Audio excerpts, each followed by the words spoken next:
জেলার রাজ্যের সাথে সংযোগকারী দক্ষিণ পূর্ব রেলের দামোদর নদীর ওপর রেল সেতুর ভগ্নদশা। যে কোনো মুহূর্তে যাত্রীবাহী ট্রেন সেতুর ওপর দিয়ে যাবার সময় সেতু ভেঙে দামোদর নদীর বুকে ভেসে পড়তে পারে।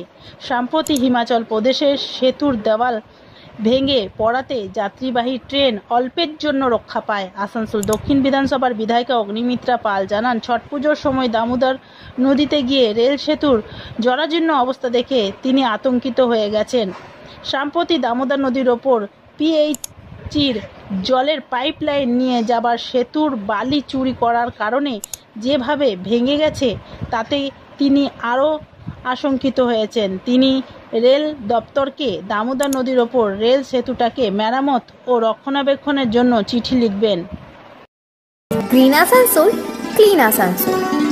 देखिए, हम छठ पूजा का टाइम जब गए थे छठ पूजा देने के लिए, तब हम देखे थे और बहुत आतंकित हो गए थे कि किस तरह से जो रेल ब्रिज है उसका पिलर का नीचे जो पानी का नीचे रहता था वो कंप्लीट एक्सपोज हो गया है। मुझे देखकर ही लगता था कि दुर्घटना ना हो जाए। तो कल का जो पीएचई का जो ब्रिज कोलैप्स हो गया ये बालू चोरी होने का वजह से, तब भी हम रेल मंत्री जी को लिखे थे और तुरंत हम रेल मंत्री जी को लिखेंगे ये दामोदर रेल ब्रिज के लिए कि इनका इंस्पेक्शन किया जाए और जल्द से जल्द इसका जो व्यवस्था लेना चाहिए वो लेना होगा।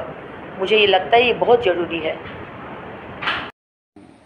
সরকারকে দেখা উচিত এই বিষয়ে। আমরা কিছু এই যে এত পুরনো ব্রিজে মেরামত করতে হবে, আর এছাড়া আমরা আর কি বলতে পারি। তো কি দেখা গেছিল, কি জানা গেছিল আপনাদের? ও নিউজে দেখেছিলাম ব্রিজ একটা পড়ে গেছে। কি কারণ জানা গেছিল? না,